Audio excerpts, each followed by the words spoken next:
kebakaran yang luar biasa. Rumah Bapak habis bakar semua. Ya. Serangan Belanda dari Cipinang nih, terus kelender sehingga Bapak dan keluarga ngungsi. Ketika itu punya anak 3, Mumun, Ai, dan Yeye. Yeye lahir tahun 45 tuh. Yeye. Sekarang umurnya berapa ya udah ya?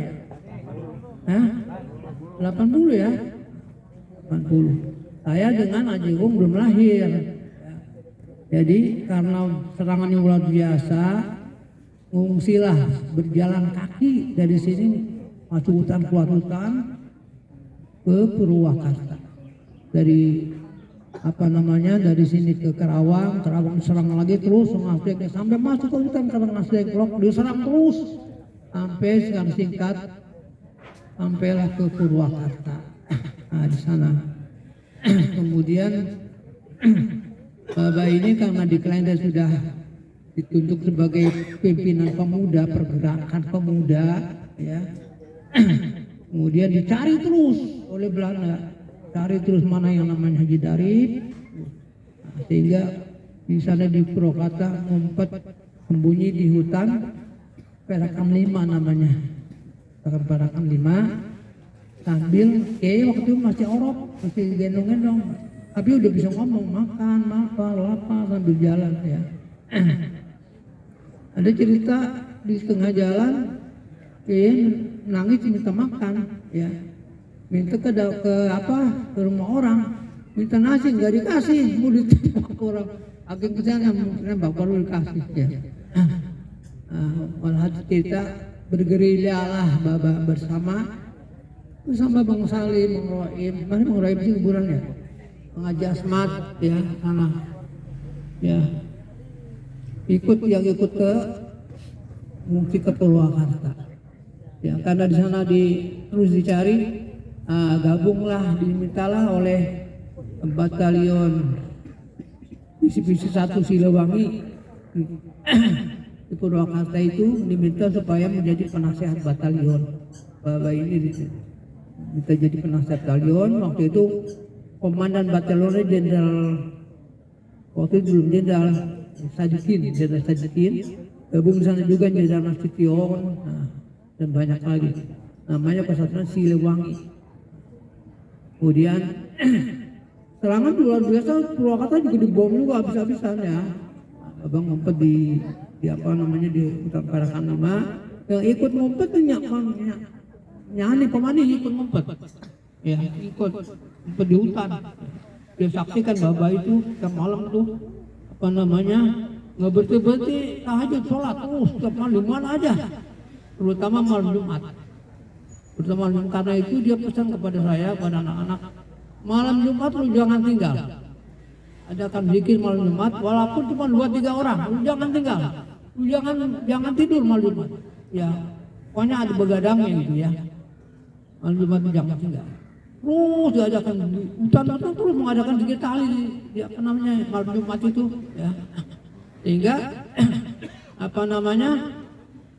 sampai ke Klender juga tuh dalam keadaan apapun gak pernah ditinggal di zikir malam Jumat.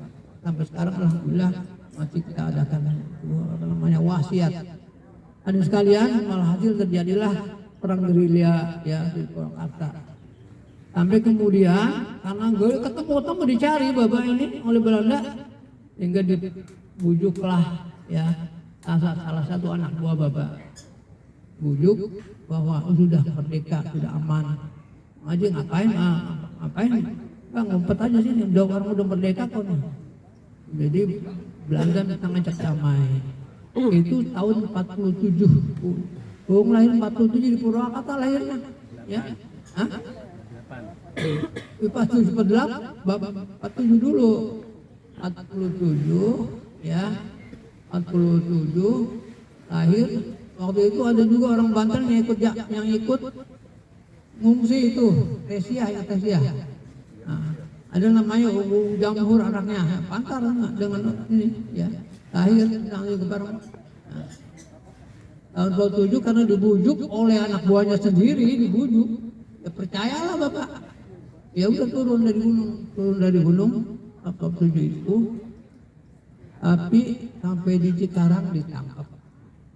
Mau Belanda, dibohongin, ditipu ya. Sebab kalau nggak kalau Baba nggak berhasil membunuh Baba, dia dibunuh nih anak buahnya Baba. Kalau kamu berhasil, aku bunuh. Jadi dia bohongin Baba turun. Sampai sekarang ditangkap, hanya di Karawang sekarang. Ditangkap, diikat nih. Diikat dari kaki sampai kepala jadi satu. Jadi bola, ditendang-tendang. Bola kayak bola aja ditendang. Dilemparin ke truk, ayun-ayun dilempar. Bau. Terus lewat dari Kerawang lewat Ancol.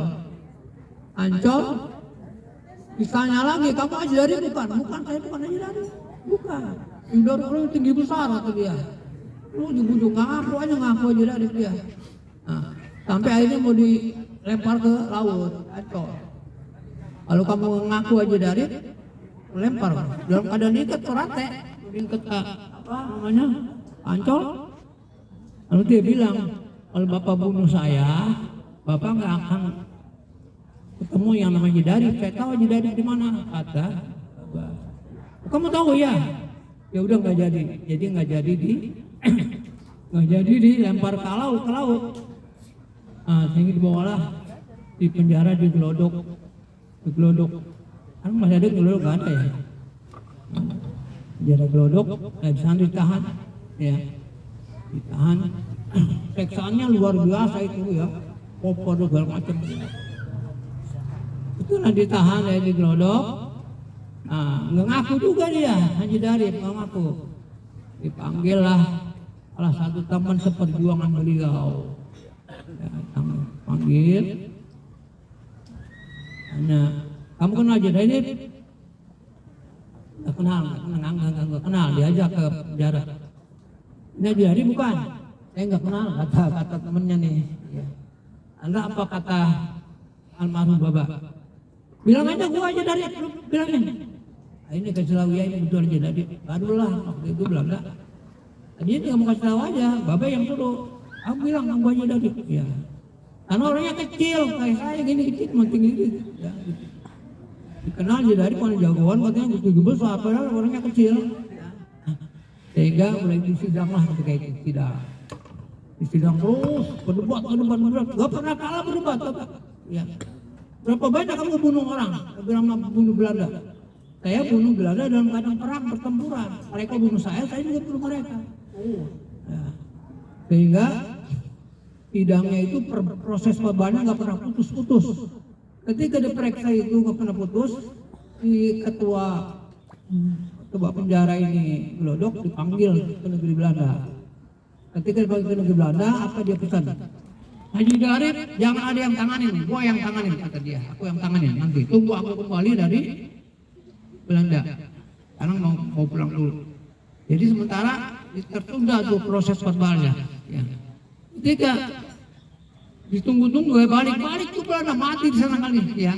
Sehingga nggak apa namanya, proses verbalnya nggak pernah selesai, pemeriksaan terus. Itu tahun 48. 49 ya. Saya lahir di sini 48 di apa itu waktu Baba ditahan saya dalam keadaan dalam keadaan dalam guntingan. Waktu dia keluar saya udah bisa merangkang, jadi ditahan 2 tahun lebih. Ketika sudah proses verbalnya nggak selesai proses verbalnya, tiba-tiba sudah tahun 40 sudah. Jangan dibilang tahun 45 merdeka, enggak, masih terjadi pertempuran di mana-mana itu, ya. Yang betul tahun 47 masih perang di mana-mana, ya. Sebab sisa-sisa tentara Belanda masih ada, yang artinya belum kembali ke negerinya. Kemudian tahun 49 itu ada yang namanya kedaulatan. Datang tuh kawan-kawan Baba dari Banten, Gozali Buntung yang terkenal tuh ya, dan namanya Mehmet datang. Ini sudah keadaan aman, datang dia ke penjara. Haji, ngapain di sini? Ayo pulang, udah beres, udah aman. Oh, bener udah aman, udah, gak ada apa-apa. Dijemputlah Baba Ya, ya menggali buntung di Banten. Ya. Dan pejuang dia buntungnya itu kena granat itu. Ya. Menggali buntung Banten terkenal dia di jagoan di Banten. Kemudian tahun 49 kedaulatan itu Bapak keluar dari penjara serikat, sehingga apa namanya, kalau di sini kan di Kalender rumah udah kebakar semua. Nah, ketika Bapak kedengaran mau pulang, apa namanya, beratus-ratus anak buah Bapak tuh yang sini mau bangun rumah, dibangunin rumah. Ya, jadi oleh masyarakat itu dibangun rumah tua itu yang besar rumahnya. Andir ini seberang stasiun bangunlah di sana, sehingga sudah. Ketika yang ada yang penting juga, waktu itu terjadi pemberontakan Kartosuwiryo yang gak mau nyerah. Mereka itu main supaya negara ini jadi negara Islam. Tentu saja ditolak oleh Soekarno. Apa namanya, terjadi huru luar biasa sampai waktu saya mungkin di Purwakarta juga itu tahun 56-57, gerombolan Kartosuwiryo itu luar biasa itu, ya, tiap malam tuh jadi pembunuhan luar biasa, pembakaran. Nah, sehingga Baba tuh karena dianggap main di Purwakarta, utang Purwakarta, barangkali kenal dengan Kartosuwiryo, dipanggil sama Soekarno, ditugaskan untuk membujuk Kartosuwiryo supaya turun, supaya udah nyerah aja, apa namanya, damai dengan pemerintah yang resmi. Masuklah Bapak ke sana ditugas Soekarno, ya, ke hutan Purwakarta. Ya, mau. Waktu masuk ke sana itu luar biasa sambutannya itu. Apa namanya, pasukan obor itu yang hutan itu sampai terang benderang itu sambut.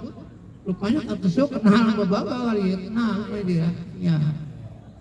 Sampai terus pedalaman mentah, bujuklah Kartosuwiryo. Hampir mau tuh kebujuk, ya.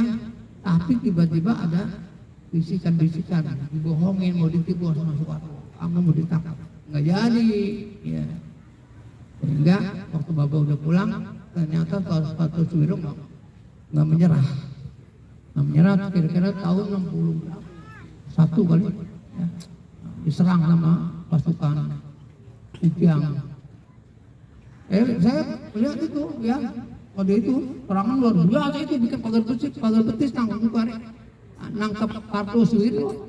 Kartosuwiryo katanya gurunya sama dengan guru Soekarno, ya, satu guru dia. Cuman Kartosuwiryo ke Islam karena kan nasional, ya. Sehingga tangkap. Biasa di bom itu panjang hutan apa Jakarta, ya, tangkap. Nah, kemudian katanya dia mati. Itu pada sekalian perjuangan Bapak. Jadi perjuangannya itu dari 45, 46, 47. Nah, itu yang pergerakan kedua. Kesatuannya adalah kesatuan Batalion Siliwangi Divisi 1 Resimen 7 Divisi Siliwangi, sehingga karena jadi penas batalion diangkat menjadi penas batalion, dikasih pangkat Operstu atau Letnan Kolonel, ya. Letnan Kolonel angkat.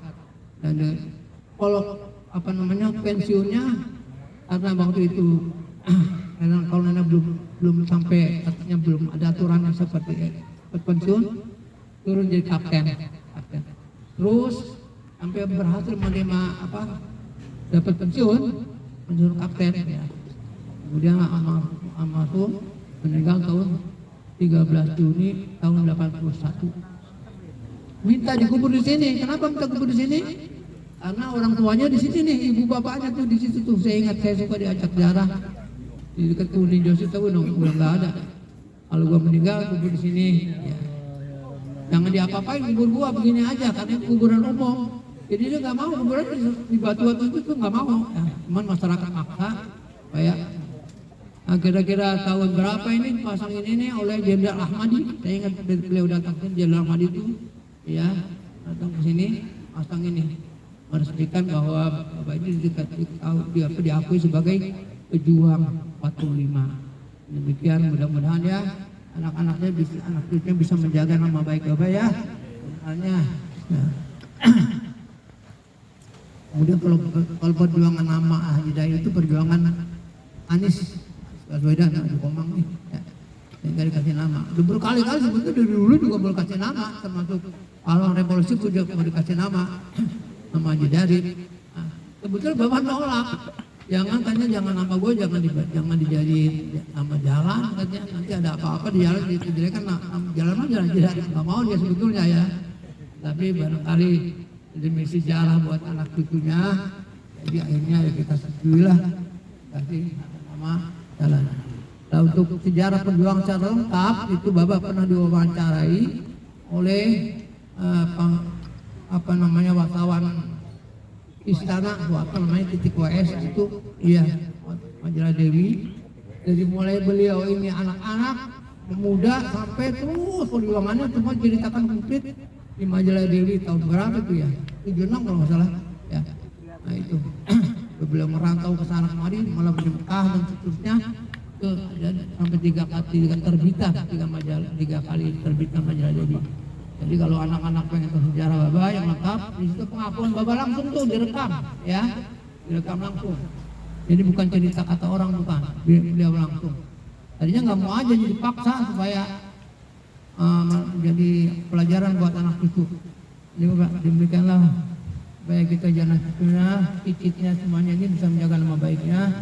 Mudah-mudahan Allah terima perjuangannya.